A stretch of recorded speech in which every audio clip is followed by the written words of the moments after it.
ሚገርም ነው። ጠላቴ ተሽኳኩሎ ሲዘጋው እግዚአብሔር ተረጋግቶ ከፈተው። ጌታ ለዘለዓለም ይባረክ። ፈጥኖ ከሮጠው ጠላት ረጋ ብሎ ዘግይቶ የመጣው የእግዚአብሔር ቃል በለጠ። መስፍንን ታውቁታላችሁ? በአፋር ምድረ በዳ መስፍንን ታውቁታላችሁ? በናዝሬት መስፍንን ታውቁታላችሁ?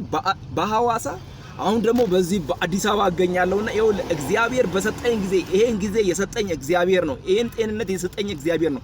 ብዙዎች የኔ ጓደኞች ሞት ቀድሟቸዋል። ብዙዎች መንገድ ላይ ቀርተዋል። እግዚአብሔር ግን እድሜን ስለሰጠኝ እንዲህ እለዋለሁ፣ በሰጠኝ እድሜ በሰጠኝ ጊዜ እግዚአብሔርን አመሰግነዋለሁ።